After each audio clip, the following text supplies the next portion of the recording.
Hi மக்களே, good morning. இன்னைக்கு காலையில் எப்போதும் போல் சீக்கிரமாக இருந்துச்சு. நம்ம அடுப்படி வேலையை தொடங்கியாச்சுங்க. வெளியில் வந்து பார்த்தேன், கிளைமேட் வந்து மழை வர்ற மாதிரி தான் இருக்குது.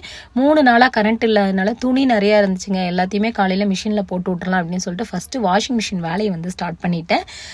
இன்னைக்கு ஹர்த்தால் ஸ்ட்ரைக், அதனால பையனுக்கு ஸ்கூல் இல்லை. இன்னைக்கு என்னோட பையனுக்கு பிறந்த நாள். பையனுடைய பேர் சிவசுப்பிரமணியன். என் பையனுக்கு வந்து கடவுளுடைய அருளும் உங்கள் எல்லாருடைய விஷஸும் கண்டிப்பாக வேணுங்க. இன்னைக்கு நம்ம வீட்டில் என்ன ஸ்பெஷல் அப்படின்னு பார்த்தீங்கன்னா, குண்டு கத்திரிக்காய் குழம்பு தாங்க வைக்க போகிறேன். பையனுக்கு இந்த குழம்பு ரொம்ப பிடிக்கும், அதனால ஸோ பையன் வந்து ஆசையாக கேட்டான், அதனால காலையிலே வைக்க ஆரம்பிச்சிட்டேன். அதுக்கு ஃபஸ்ட்டு எண்ணெயை ஊற்றிட்டு அதில் வந்து மல்லி, முளவத்தல், அதுக்கப்புறம் சீரகம், சோம்பு, வெந்தயம் இதெல்லாம் போட்டு வறுத்துட்டு கசகசாவையும் அதோடு சேர்த்துட்டு பூண்டு, இஞ்சி இதையும் போட்டு நல்லா வறுக்கணுங்க. வறுத்ததுக்கப்புறமா தக்காளி வந்து நம்ம அரைக்கும் போதே கொஞ்சம் சேர்த்து அரைச்சிடணும். அதுக்காக தக்காளி 2 தக்காளியை கழுவி கட் பண்ணி இதோட சேர்த்துட்டு அப்புறம் தேங்காய் இதெல்லாம் போட்டு நல்லா வதக்கிட்டு அதை வந்து மிக்சியில் அரைச்சி எடுத்து தனியாக வச்சுருக்கேங்க. அப்புறம் நம்ம கத்திரிக்காவை நேராக வெட்டணும். துண்டு துண்டாக வெட்டாமல் இந்த மாதிரி குண்டாக இருக்கிற கத்திரிக்காயிலே குறுக்க வெட்டி அதையும் நம்ம எண்ணெயில் போட்டு கொஞ்சம் வதக்கணுங்க.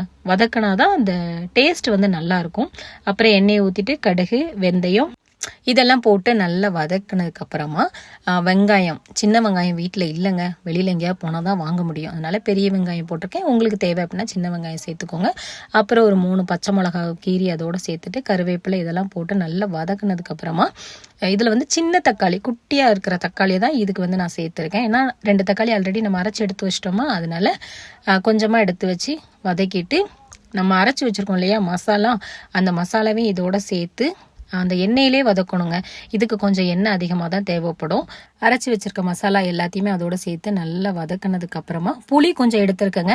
ஒரு லெமன் சைஸு புளி வந்து எடுத்து ஆல்ரெடி ஊற வச்சுட்டேன், சுடு தண்ணியில் ஊற வச்சுருக்கேன். அப்புறமா உப்பு, மஞ்சப்பொடி, வத்தல் பொடினா மிளகாய் தூளுங்க. நிறைய பேர் கேட்குறீங்க அப்படின்னா என்னென்னு, நாங்கள் இங்கே அப்படியே சொல்லி பழகிட்டோம். வத்தல் பொடி இதையும் போட்டு நல்லா மிக்ஸ் பண்ணிவிட்டு புளிக்குழம்பு பொடி தாங்க நான் எடுத்திருக்கேன். இந்த புளிக்குழம்பு பொடியையும் அதோடு சேர்த்து நல்லா வதக்கணும். இந்த மசாலா எல்லாமே இந்த எண்ணெயிலே வதங்கினாதான் உங்களுக்கு அது சாப்பிடும்போது நல்லாயிருக்கும். 3 நாளாக கரண்ட் இல்லாமல் எப்படிக்கா மேனேஜ் பண்ணுறீங்க அப்படின்ற மாதிரி கேட்டிருந்தீங்க. இப்போவாது பரவாயில்லைங்க, முன்னாடியெல்லாம் மாதக்கணக்காக கரண்ட் இல்லாமல் இருந்திருக்கும். அதுவும் இல்லாமல் எங்களுக்கு வந்து இது பழகிருச்சு. ஏன்னா இங்கே ஃபேன் தேவையில்லை, ஏசி தேவையில்லை, இந்த மாதிரி இருக்கிறதுனால இங்கே கொசு தொல்லையும் கிடையாது, கடி எறும்பும் கிடையாது. அதனால எங்களுக்கு கரண்ட் இல்லை அப்படிங்கிறது பழகிருச்சு. அப்புறம் இன்னொரு விஷயம் என்னன்னா, காலையில் 5 மணிக்கு தாங்க நம்ம வீட்டை கிராஸ் பண்ணி படையப்பா வந்து போயிருக்கு. நான் வீட்டுக்குள்ள வேலை செஞ்சுட்டு இருந்தேன்னா எனக்கு சவுண்ட் வந்து கேட்கல. எல்லாரும் எந்திரிச்சதுக்கு அப்புறம் தான் சொன்னாங்க. வெளியில வந்து பார்த்தேன், நம்ம பைக்ல வந்து படையப்பா உடம்புல இருந்த அந்த சகதி எல்லாம் உரசி விட்டுட்டு போயிருக்கு.